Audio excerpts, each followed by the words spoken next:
international diplomacy efforts. As two-term mayor of Atlanta, Young brought in over 1,100 businesses, over $70 billion in foreign effort investments, and generated over a million jobs. Ambassador Young has received honorary degrees from more than 100 universities and colleges in the U.S. and abroad, has received various awards, including an Emmy Lifetime Achievement Award in 2011 and the Dan Sweat Award in 2017. His portrait also became part of the permanent collection of the Smithsonian National Portrait Gallery. Ambassador Young also serves on a number of boards, including, but not limited to, the Martin Luther King Center for Nonviolent Social Change, United Nations Foundation, Morehouse College, Andrew Young School of Policy Studies at Georgia State, and America's Mart. In 2003, he and his wife, Carolyn McLean Young, founded the Andrew J. Young Foundation to support and promote education, health, leadership, and human rights in the U.S., Africa, and the Caribbean. In 2012, Young retired from Good Works International, LLC, after well over a decade of facilitating sustainable economic development in the business sectors of the Caribbean and Africa. Young was born in 1932 in New Orleans, and he currently lives in Atlanta with his wife, Carolyn McLean. He is also a father of 3 daughters and 1 son, and a grandfather of 8. Please give a warm welcome for Ambassador Andrew Young.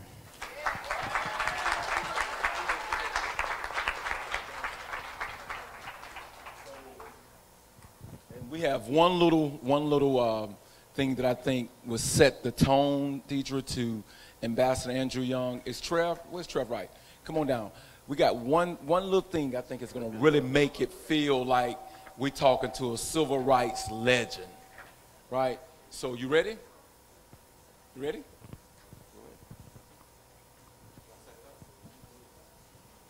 Ambassador Young, thank you for everything, for all that you've given, all your inspiration, your blood, sweat, and tears. We love you.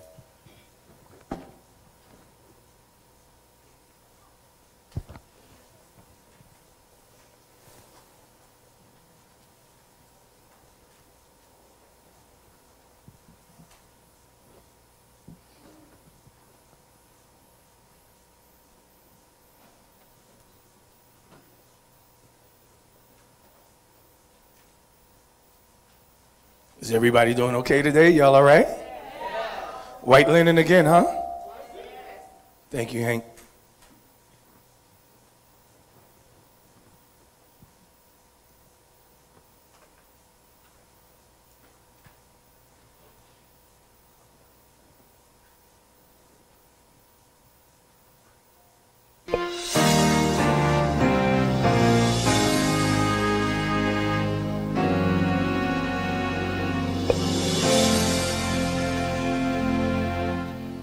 I was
better way to start our session off today. Give him another round of applause. That was just beautiful. Thank you so much. That really set the tone for what we are doing here today and what we'll be experiencing. We have about an hour, and I know I have some questions, and you all have some questions for Ambassador Young, and so we really want to get underway with our questions. And we do ask for you all to be respectful as we gather here today and take advantage of what is really precious time. And we thank you again for sharing your time with us. We have just about an hour with you. Can you give me 3 or 4 minutes to start? Yes, sir. Because the answer to the song we just heard is in the poem of Hank Stewart. And I want to tell you why I like it. Because I realized I had it when I was 4 years old. So ain't nobody here got an excuse. Anybody under 4? No. I say that because I grew up in New Orleans, Louisiana, and on one corner was an Irish grocery store. Next corner was an Italian bar. The third corner was the headquarters of the Nazi Party. And they were hiring Hitler and planning to go to war with the United States. They were fascists and white supremacists. And I'm obviously not white. So I had to walk by there every day, and I started asking my daddy, what's with these folks? And he took the time to explain to me that white supremacy is a sickness. And you don't get angry with sick people. You find a way to help them. And he said, if you ever lose your temper in a fight, you're going to lose the fight. And he said, you have a mind that is the most powerful thing you have. And all of you have a mind. Put your hands like that for me. I got a mind. This is my strength. Now, I also have a heart. And I also have fists. And I also have legs. And so sometimes my heart can get to pumping too fast and make me a little angry. And the tendency is to run or to fight. But I was 4.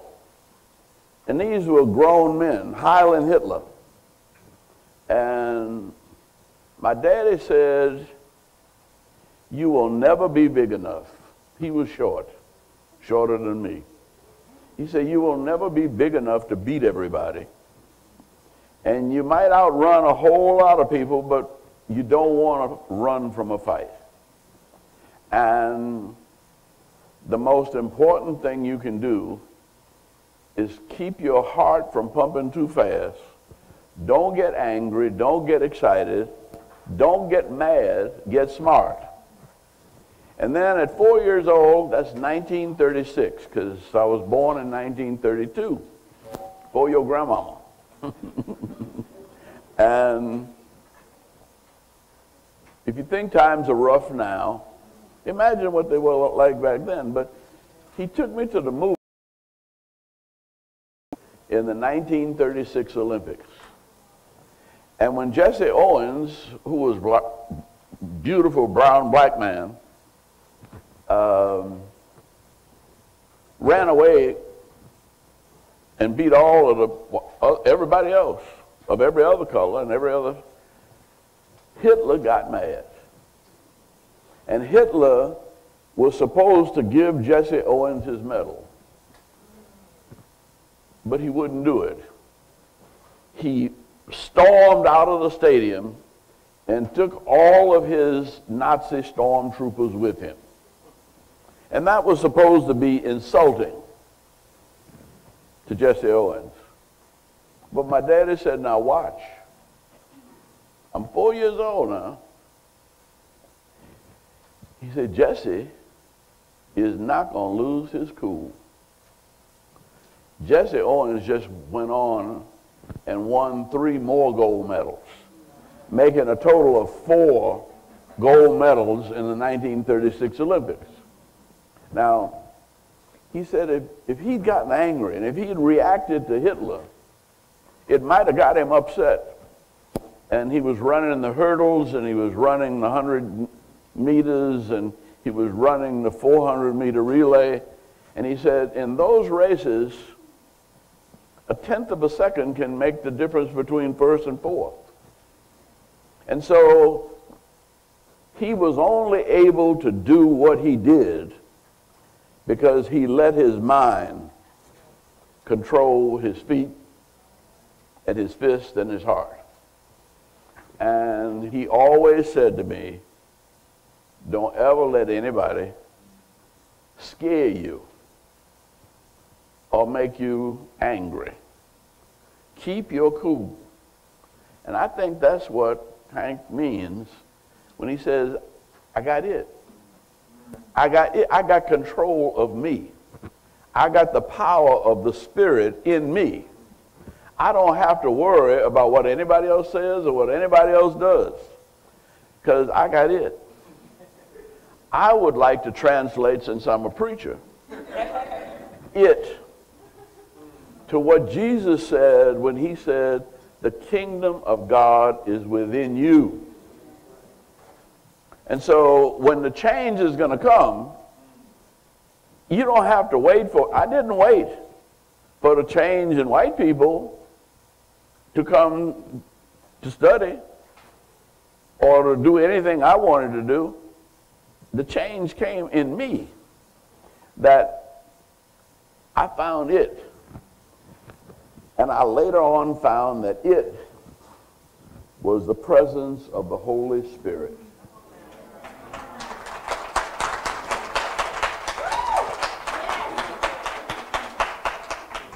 And when you live by that Holy Spirit, you can walk through the valley of the shadow of death and fear no evil.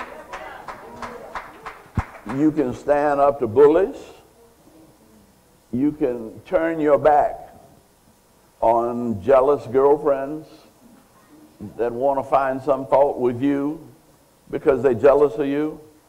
None of that affects you anymore because you got it. You know who you are. Now. Well, I think you said it all.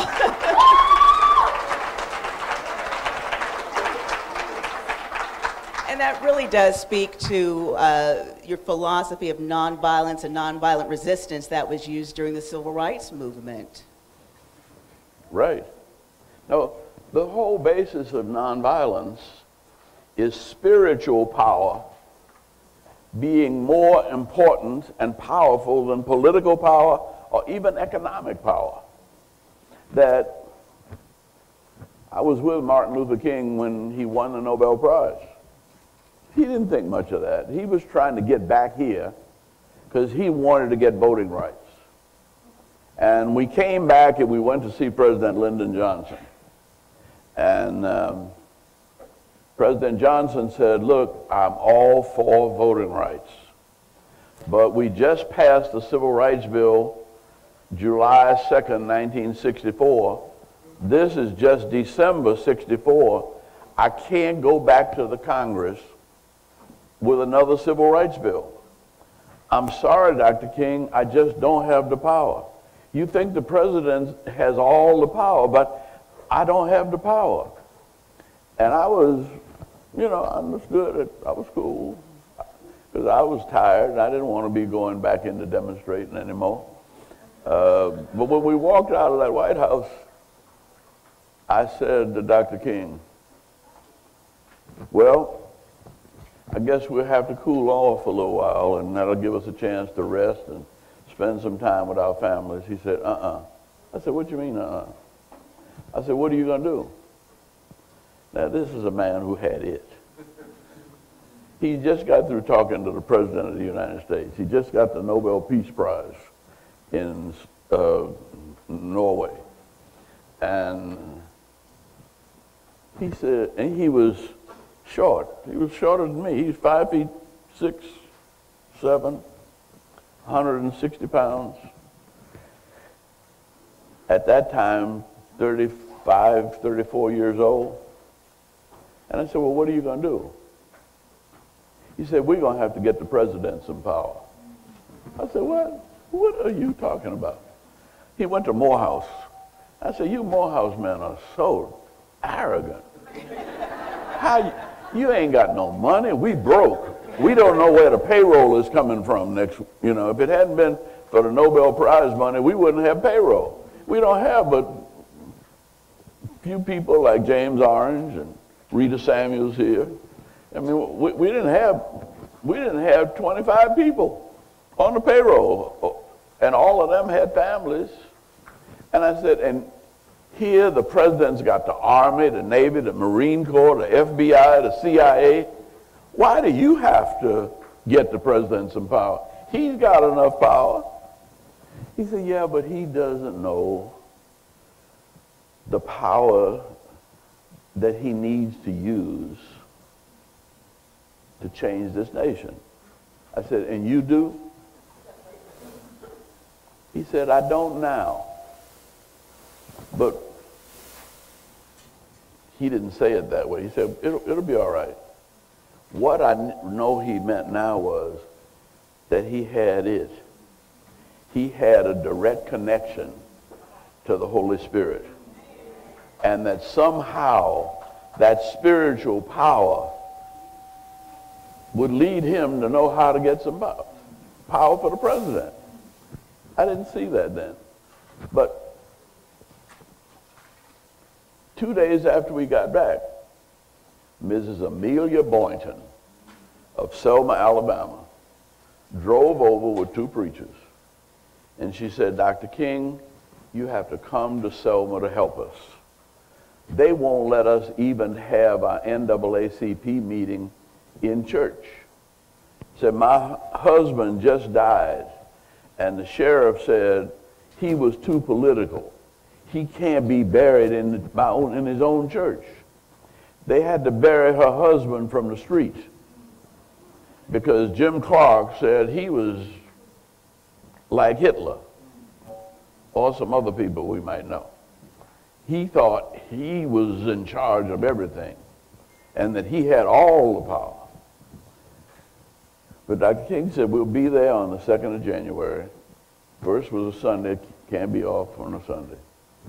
And so from the 2nd of January to the 28th of March, this nation changed from no voting rights and the president saying he had no power until he stood up toward the end of March, just about 3 months. And he made a speech before the joint sessions of Congress, the House and the Senate. And he said, we must pass voting rights legislation, and we must do it now. So in 3 months, 25 people who had it and who had a connection to the Spirit found a way to give this country enough power to introduce voting rights. But now that didn't solve all our problems, but that's the end of that question. Which leads me to my next question. You all accomplished so much during that period in the face of death threats, so much violence. Even after you accomplished what you accomplished, it wasn't smooth sailing after that, I'll say it that way. The fight continued. There was much work to be done.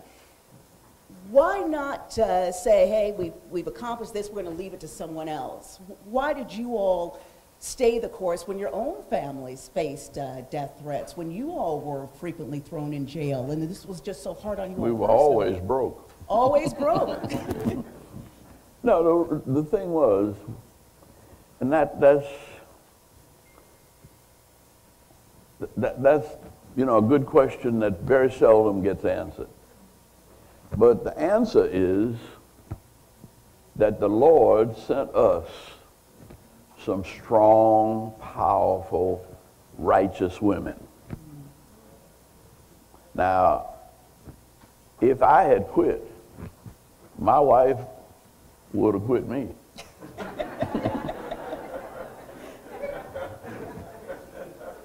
James Orange couldn't quit. You know, I mean, Rita wouldn't let anybody quit. It wasn't even her boyfriends or her husband. She just figured she had to jack up every colored man to be a man. Yeah. And you start acting like you wimpish, and our women jacked us up. And the reason why was Coretta King was born in a little country town in Marion, Alabama. And her daddy was a sharecropper. But he was smart, he worked hard, and he started his own businesses. And every time he'd start a business, Klan-type folk would burn it down. And 3 times he had a grocery store, he had a sawmill, and he had a pulpwood truck. And all 3 of them got sabotaged. And just as he was beginning to get his family up, somebody would destroy his work that took him months and years to put together. And they destroyed overnight. But he never quit. And his daughter alcohol for almost a year. And these were women who had come through the fires and not been burned. And damn if they were going to let us shuck and jive and slip out. I mean, we had to change that world. And they made sure they didn't mind us dying. And no, they really didn't. We'll get along. We're doing without you as it is when you're off there somewhere. We're going to make it if something happens to you. And Dr. King used to say that, look, you cannot be free until you overcome the love of wealth and the fear of death. He said, if somebody can slip you some money under the table and buy you, you're still a slave. If somebody can threaten you and scare you, you're still a slave. You can't be free until you are no longer afraid of death and you no longer can be bought off by wealth. It doesn't matter. Nothing wrong with money. But you don't have to sell your soul for it. You will get what you need. I think it's important too because of course at this age these young people, other than talking to their own grandparents and other older adults in their lives, perhaps only know about segregation as maybe we couldn't drink out of the same water fountains or we couldn't use the same bathrooms, but you really touched on what was really so crucial and so critical in the sense that people were dying, people's property was being stolen. There was so much more to it than simply not being able to use the same facilities. Well, even worse than that, when all of this was happening to her father and her grandfather, the superintendent of schools, who was white, hit on her mama. And her mama turned around and slapped him upside the head with an umbrella. She hadn't learned about nonviolence yet. But she could not teach anywhere in that county. So she had to go 40 miles away to find a job. And one of the things that made a difference was that there was one white couple that had come down from Indiana, and they knew the importance of education, and they saw the intelligence and drive and everything in these young women. And they arranged for Coretta's and her sister to go to college in Ohio. And Jean and her 2 sisters went to college in Indiana. And it was getting them out of the South to get themselves prepared that made them determined to come back and change what they had left. Now, we were living in, I had gotten to the place where we were living in New York. We just bought a house in Long Island. And I was laying in the fireplace, had a glass, preachers drink, my preacher, preachers in my church will have a sip of wine at home alone with their wife at night. So we were sitting on the floor in front of the fireplace, had it made, and sipping a glass of wine, and what comes on but the Nashville sit-in story, and I see your Congressman, John Lewis. when he was about 17 years old. And everybody, me and Brother Martin are fraternity brothers, and we spent a lot of our time fooling around with the fraternity when we were in college. That's why we got to work so hard to make up for it now. When everybody else was doing their little fraternity and sorority games, John Lewis was taking about 10 people downtown in Nashville to get beat up and thrown in jail. And Jean said, the time has come. I said, for what? She said, we got to go home. I said, we just bought this house. We home. She said, no, this is not our home. I said, well, where's home? She said, anywhere down south where there's trouble. And that's how I ended up quitting my job, selling my house. And she was pregnant with our third child and working on a master's degree at Queens College and saying, we got to leave. I said, we got nowhere to go. She said, no, the Lord will make a way once we make the decision that we're going. And you know what happened? I ended up getting selected for 2 or 3 jobs, and then they disappeared. And so I ended up coming back to Dorchester Center down near Savannah to train people to read and write to register to vote. And the office they gave me was right across the hall from Martin Luther King. Now, I didn't want to be bothered with them Baptist preachers. Only because I was a Congregationalist and they say we can't preach because we ain't got a hoop. And we had, and I had not been in a demonstration, and all of them had, so I was trying to lay back and be cool, but the Lord wouldn't have it that way. Dr. King's secretary said, look, people write him hundreds of letters a day, and we don't have anybody that can answer. And if you here in Atlanta, before your family gets here, I was living in the Butler Street YMCA. He said, if you hang around Atlanta by yourself for too long, you're liable to get in trouble. Why don't you help Dr. King answer some of his mail? So every night I would take home a big box of mail, and I'd answer his letters. And before, I didn't even know him well, but I had read everything he wrote, and I knew how he would. I wrote the answers that I thought he would give, not what I wanted to give. And that's how I got to be his assistant. None of this I was paid for. Of course, he wouldn't pay anybody much. I think. If you could talk just briefly, and then I'll open it up to the audience for you all to ask some questions. We have about a half hour left. If you could just explain to the young people here the philosophy of nonviolence and nonviolent resistance in the movement. I'm sure that some of you have visited the Civil Rights Museum, perhaps sat at the counter. I see a young man shaking his head here, where it reenacts what many African Americans who were active in the movement, what they dealt with and what they faced and how they stood strong in the face of great racism and people acting out in the violence towards them. And I talked to some of my own friends who say they don't know if they could have withstood all that, that violence and sat there and taken it. If you could just explain that philosophy and how you did it. No, the philosophy, the truth of it is, everybody takes more abuse every day and doesn't say anything. So they put the tail between their legs like a scared dog and go on. That's what I said to the brothers, who didn't want to march because they said they could not be nonviolent. I say, you being worked to death or paid half as much as anybody else. They take advantage of your wife and your children.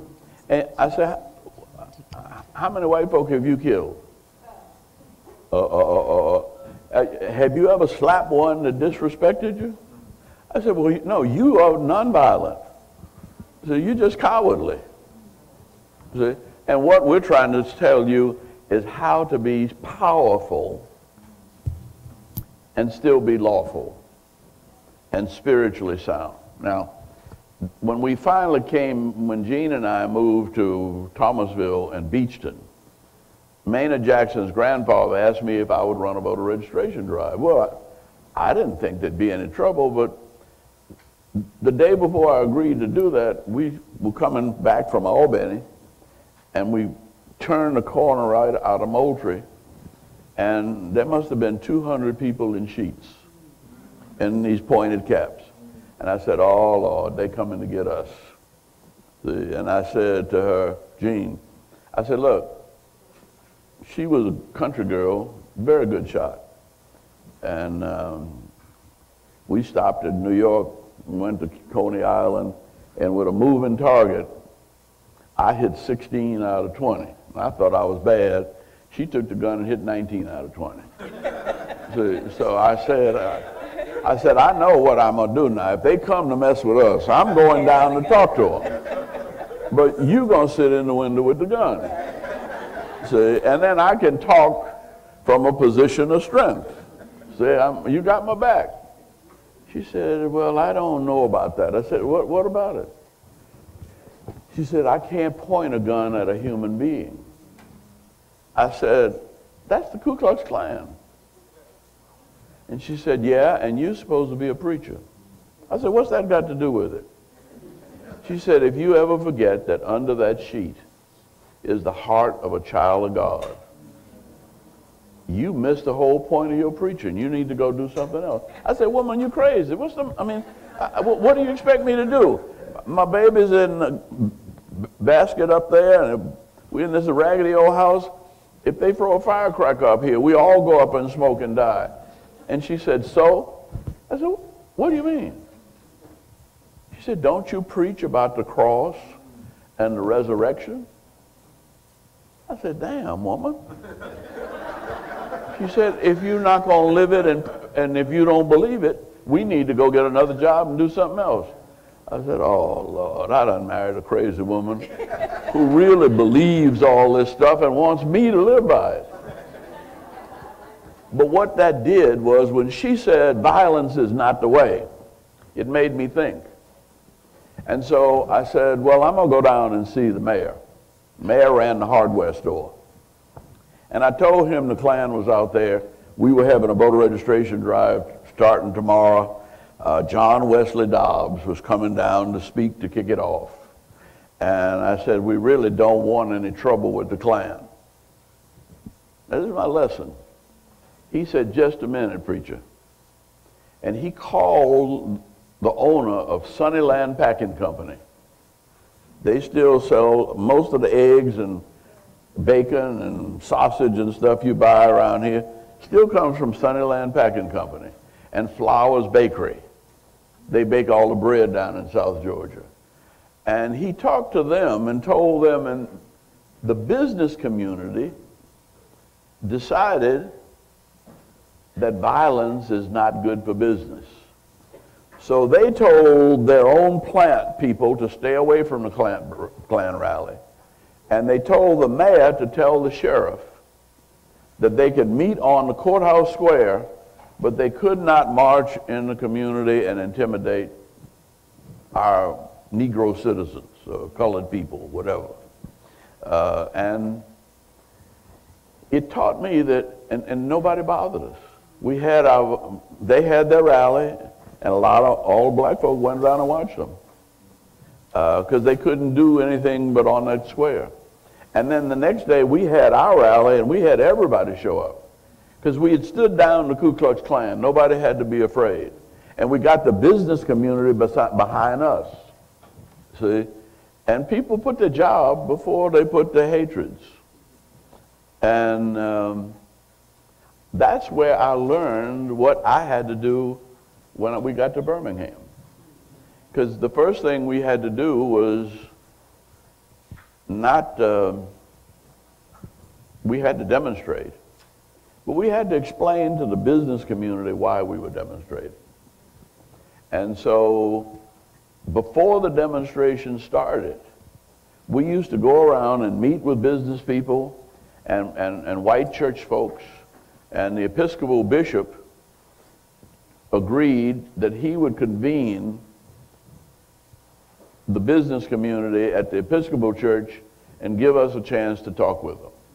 So when they say that I was a negotiator, I wasn't negotiating, I was educating. But after everybody got thrown in jail, I had to go back to the hotel and put on a shirt and tie and go down by myself to sit down. And it wasn't a matter of arguing. It was simply a matter of explaining to them, look, we are not coming to blame you, because you couldn't have kept us segregated if we didn't cooperate. And Dr. King used to say, a man can't ride your back unless you bend down and let him. And he said, once you straighten up your back, he has to stand up and be your, then he has a chance to eye to eye, you can work out a relationship between brothers. And that's all I had to say to I said, look, I'm sorry, we're not blaming you. It's our fault. We used to come in here and drink colored water. Ain't no such thing as colored water. We knew that, you know. But we all also came in here and spent our money, and they would only let the white girls wait on us, or the white men, and the black women, our mothers and our sisters and our cousins, they were doing most of the work. When we decided what we wanted, they'd send black women back to the back room to find it. And they'd come back. Only difference is the black women were treated as maids and paid very little, and the white women were getting a commission on everything we said. We said, well, wait a minute. We're not going to spend our money here just giving our commission to white women or white men. Black folk have the ability, they're doing the work anyway. And people couldn't argue with that.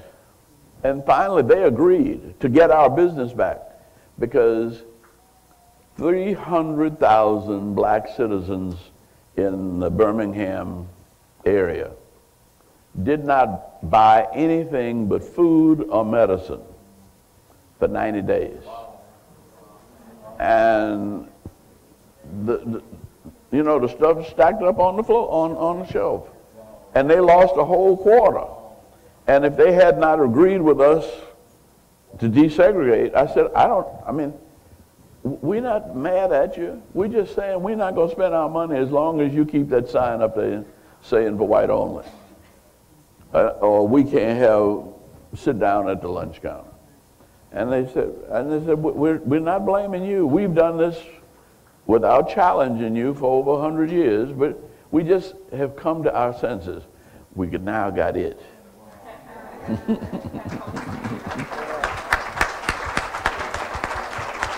And that was the power. Now, remember, George Wallace was the governor. And George Wallace was preaching segregation.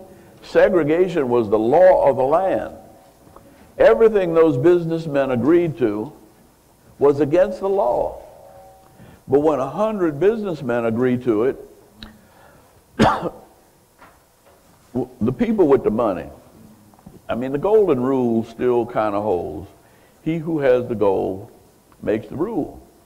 And so once people realized they weren't going to get no gold if we didn't have clean water, same water everybody else, they said, wait a minute, this segregation isn't good for business. We have to change this.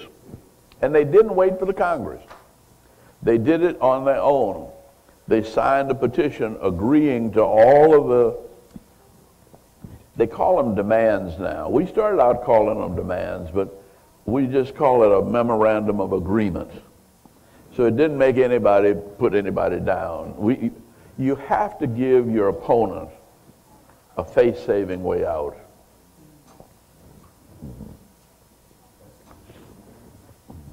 We have a time to take a few questions from the audience. Shania and Samuel are going to go around with the microphone. Young man, you have your hand up, so I'll let you go first.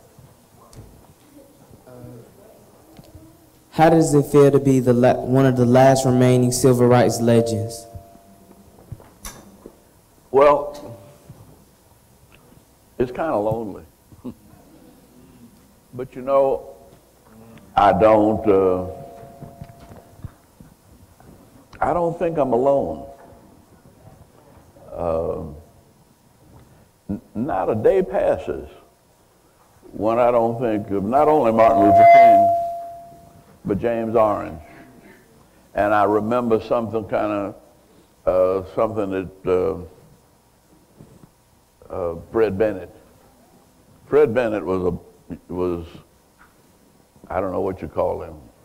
He bossed everybody in the movement, including Dr. King. And the only person in the movement that could kind of calm him down a little bit was Rita. Where'd Rita go? She just left her restroom. Tell him I talked about her behind her back. But that's how, I mean, that one of the things we learned with Martin Luther King, and I had learned it from my grandmama. My grandmama lost her sight when she was about 80 years old. And I was about 6 or 7 then. And she lived till she was 88. And every day I had to come home and I had to read the Bible and the newspaper for her. And every day she would pray to die. And she would argue with God. She wasn't afraid to heaven, trying to make heaven my home. I'm tramping, trying to make heaven my home. Death was not fearful for black people. We always knew that we were spiritual human beings. And the body might die, but the spirit moves on. And she was ready for her spirit to move on because she was the kind of person that liked to mind everybody's business in the neighborhood anyway. And when she couldn't see what was going on down the street, she was ready to go to heaven. And so we were raised, not to fear death. Young lady, did you have a question? Okay, the young lady right here, and then the young man in the nice sharp hat there in the back. Man. If you all don't mind, before you ask your question, to state your name, please. My name is Kirsten, and my question is, did Martin Luther King Jr. help you fight, and how did he do it? Did he help me Fight, and how did he do it? Well, Martin Luther King led the fight. And he started it because people would not let a nice lady named Rosa Parks sit down in the bus. And he didn't plan it. He didn't tell her to sit down. But when she sat down in the front of the bus, and the way they used to do it, black people would have to get on the bus, put their money in, and then get off and go around and go in the back door. But Rosa Parks just would never do that. And usually the bus driver, this one bus driver, didn't like her. He would usually pass her up. This day there was a crowd. They didn't see her. She went in and everybody else was going to the back door. She just put her money and went in and sat down. And it was not organized. It was not planned. But Martin Luther King had just become, he was a new minister. And he was in the back of the church. He wasn't even in the planning meeting, running the mimeograph machine, calling for a one-day boycott and hoping that they could get the black community to come together. They not only came together for one day, but they stayed together and did not ride those buses for 381 days.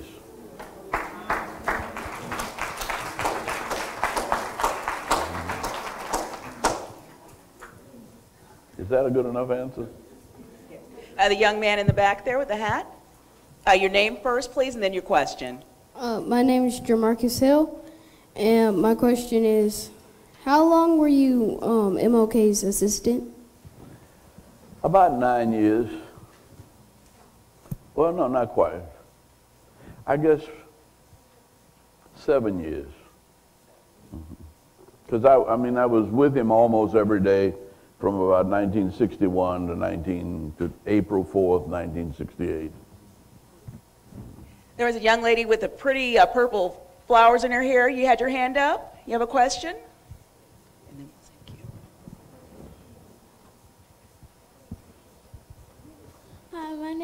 to me. I just wanted to know, do you think of yourself as a legend? Do you think of yourself as a legend? No, I think of myself as just another child of God.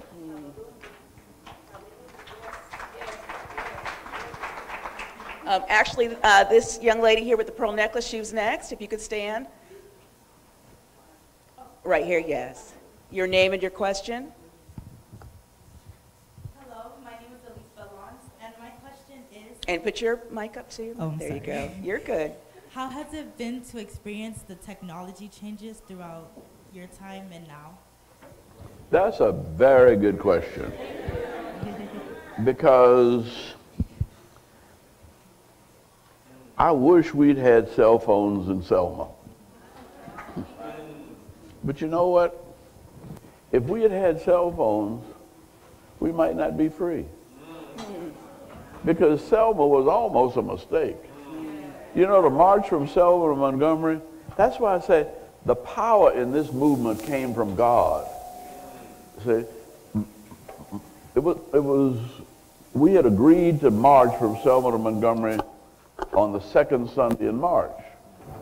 And I think it was leap year or something, but the 7th of March ended up being the first Sunday.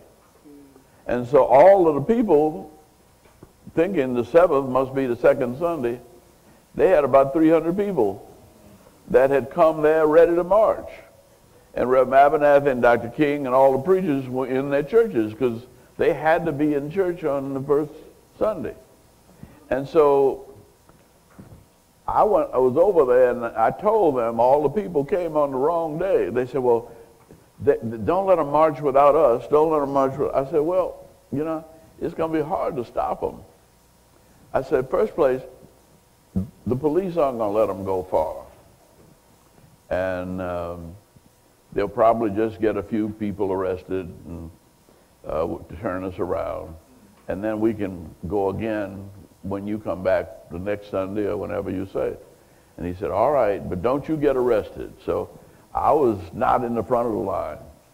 And John Lewis and Hosea Williams, James Orange wasn't in the front of the line either. We had to keep people back because we knew we were going on a long march. We had to get, it's going to take us at least almost a week to get to Montgomery. We had to walk 60 miles. And so we held most of our folks back. And we were shocked that all of these state troopers, instead of arresting people, they started throwing tear gas and they started driving horses and they started beating at people. And it was really bad. It ended up being called Bloody Sunday. Now, that was a mistake. I guarantee you, if Martin Luther King had been there, the Justice Department would have come down and they would not have let anything happen to Martin Luther King. And so if he had not made the mistake of being in church if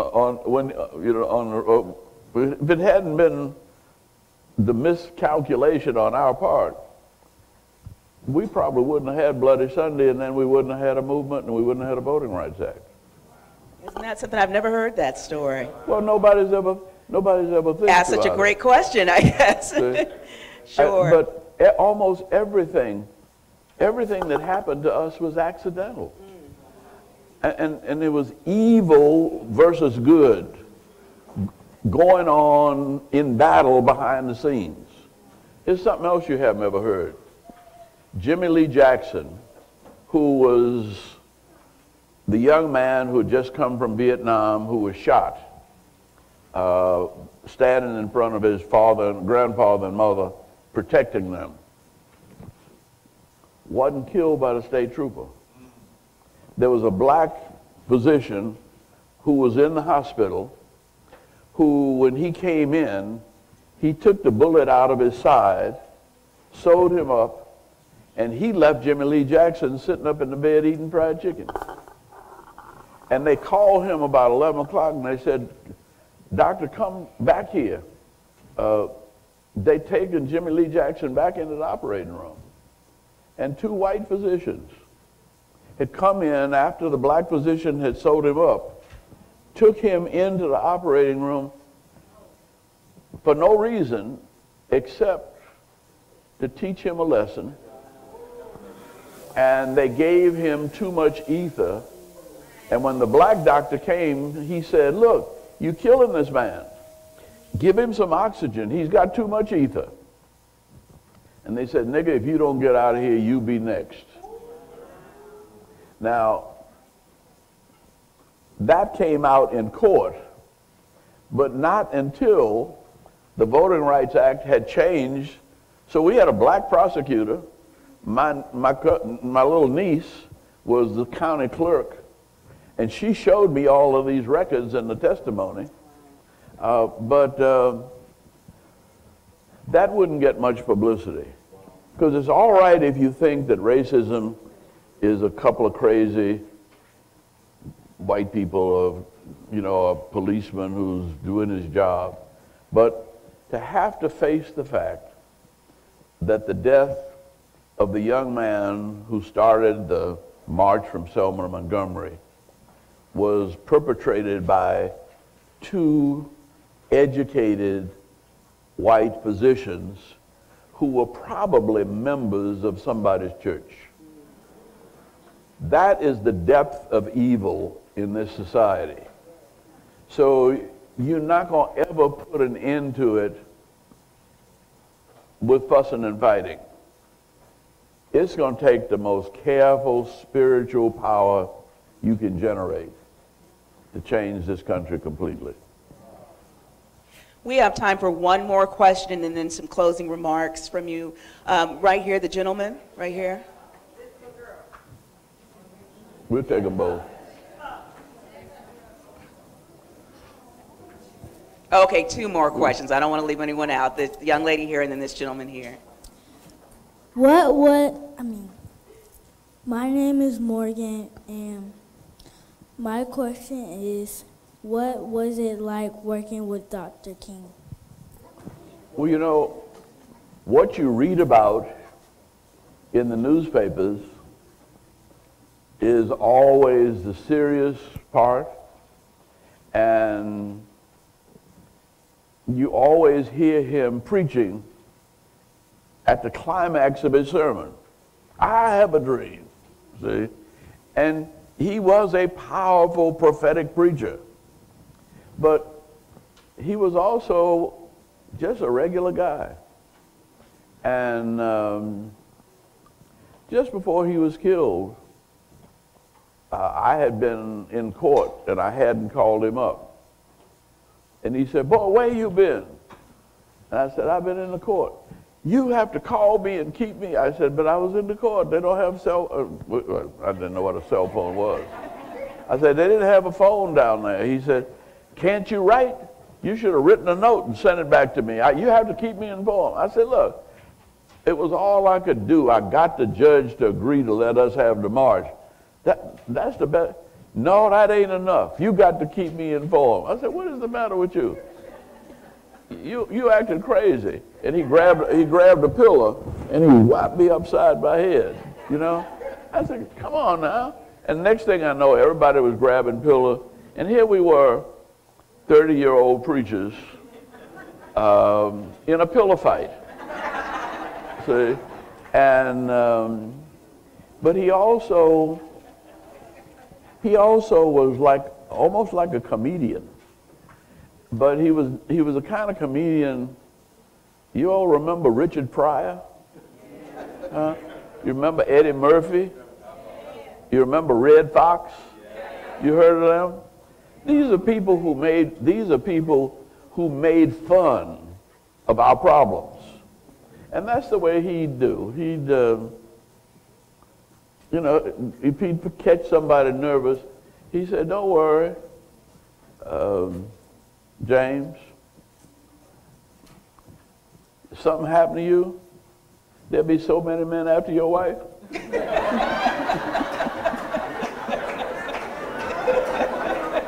He said, you don't have to be alone. Said, that fine young thing you married from Tuscaloosa, Alabama, said she's going to have plenty of people helping her feed the children. See? And don't worry, you can go on. They said, he said, now, you may not get into heaven. Because you ain't been the best fellow. You ain't been perfect all your life now. You know that now. Remember so-and-so? He said, but Dr. King, no. That's all right. He said, I will preach your funeral. And I think I can preach you into heaven. And then he'd start signing off all of the crazy things that he could accuse you of. Playing the dozens with you. And I mean, really, people would die laughing with him preaching your funeral. See? And because he'd always end up, but please, Jesus, he meant well. Take him in this time. You said you would forgive us if we repented about sin. He didn't have time to repent. But you took him from us too young. But let him in this time. You know, and so it was like we never had a sad moment. You were always. I even had to.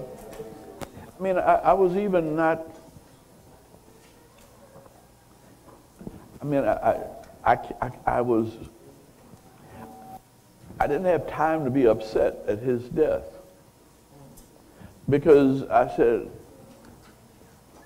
we were catching hell with you, and you going to heaven and leaving us in hell? What are we going to do? And I didn't know how we would carry on, but I never thought that his spirit would be more powerful in this world. Show me somebody else who was alive 50 years ago that you two still talking about. So death is not an end. Death only released his spirit so that as long as we live, people will know the works and the spiritual power of Martin Luther King. And Hank Stewart has let you know that you can have it too. And when I say it, one more, and this is my closing statement. When you say it, and can you recite that for us? Because when you say it, I translate that into spiritual power. And that's the spiritual power that made Martin Luther King the man that he was. And the thing that keeps him alive and speaking to the world 50 years after his spirit departed his body. When she walked into the room, there was something very special about her. Something really unique. Not the kind of special you see a stranger. You see, Miss Samuels had what we would call it. And her it is extraordinary. It's got us tripping, I must admit. What is it? Well, Miss Orange, I'm glad you asked. Let me suggest something, fellas. If you ever see it and it's available, do yourself a favor and make her your wife. You see, it is confidence. It's an air. It is pride. It knows how to handle adversity. It takes things in stride. Now I'm talking about it. It cannot be inherited. Nor is it willed, and it's not genetic. Just because your mother had it doesn't mean that it will grace you. I promise you, I've seen some ladies who thought they had it, and ambassador, they didn't have a clue. Now I'm still talking about it. It knows when to speak, and it knows when not to say a word. It is like Godiva chocolate. You see, it is preferred. It knows which fork to use. It frequents plays. It doesn't raise hell. Instead, it chooses to pray. You see, when she smiles, you see it. When she laughs, you hear it. When she tells you something, you believe it. When she hurts, you feel it. When she dances, you want to move with it. You see, a man wants to love it. All right. He wants to hold it. Yes, he wants to cherish it. Go he ahead. wants to protect it. You see, every real man knows his life All is right. incomplete without it. Amen. You see, for it, she is a prototype. It's like she doesn't walk, she glides and around. It is its light now. You can't find it in a special section of the store. Have mercy. You can't order it offline, and trust me, there'll be no articles about it from the press. But one thing for sure, fellas, it sure knows how to wear a white dress. It can't be defined by height, age, shape, color, size, or any of those things. It could be single, divorce. It might be wearing a ring. You see, it is all or none. You can't have just a little bit of it. All right. It is classy, sophisticated, and elegant. You tell by the way it stands or the way it sits. And how many ladies in here believe have it? Raise your hands. Put your hands down because it cannot be claimed. It is humble. It doesn't even know it has it. It is just that plain. Now, there's no class or seminar you can take for it. And you can't study it in the manual. It is not a membership-based club. You can't pledge for it. And there's no fees renewed annually. It is a lot of things. But it gives more than it takes. Well, all that it is, one thing, you can't fake.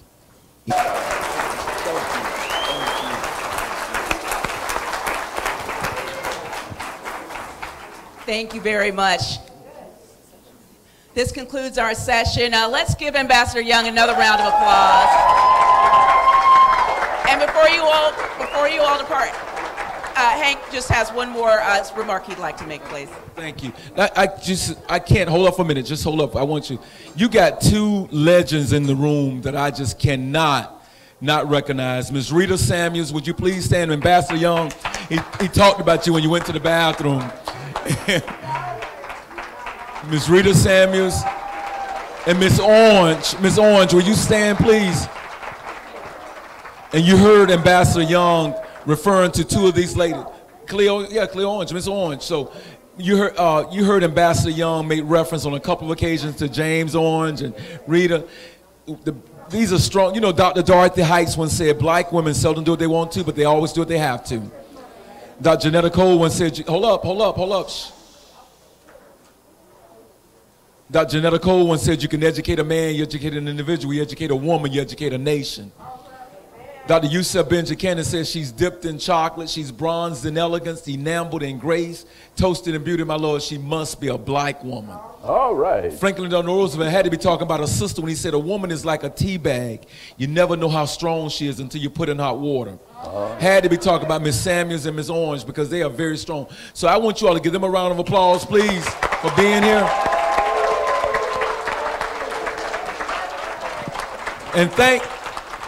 And you gotta give Ambassador Young, to have him here today. I mean, this man makes thousands of dollars speaking, and to come here and give us something that we could never give him back, that's time. He gave us his time. Y'all gotta give him a standing ovation, a round of applause. Hold up, you can, just a minute. If you wanna pay me back, here's how to do it. Shh, hold up, we need the key, hold up, I want you to hear it. All of the women start now to memorize not only the poem It, but you need to know Maya Angelou's And Still I Rise and Phenomenal Woman. Now if you know, now forgive me, if you don't, the line I like in Maya Angelou's, does my sexiness upset you? Does it come as a surprise that I walk like I got diamonds at the meeting of my thighs? Diamonds are very, very valuable. Don't let nobody play around with them.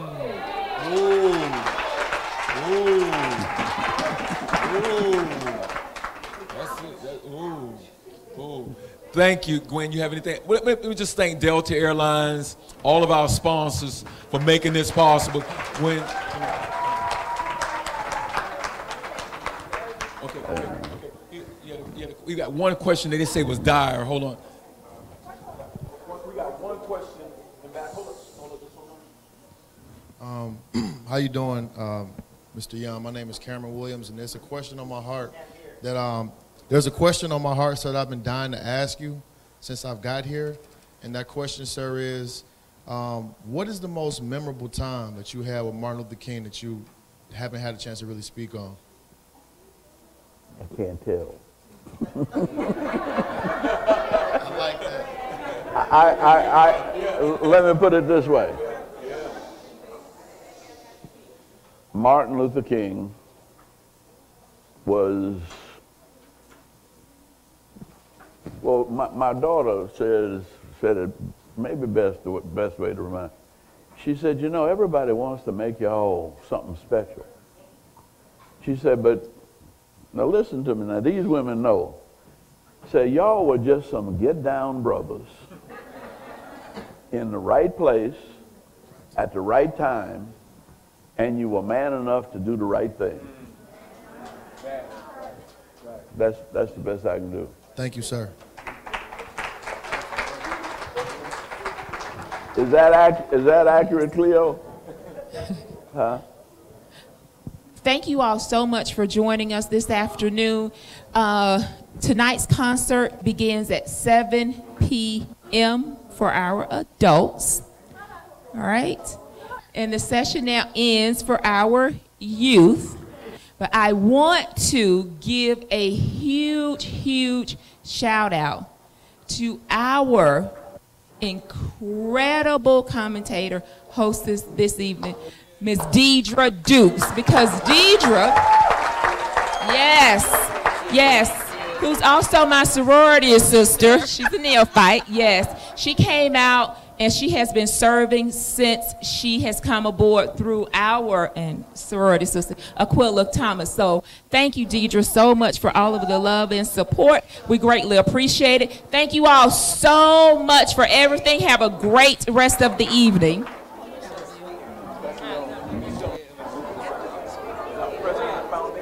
Okay, congratulations. It's almost Good.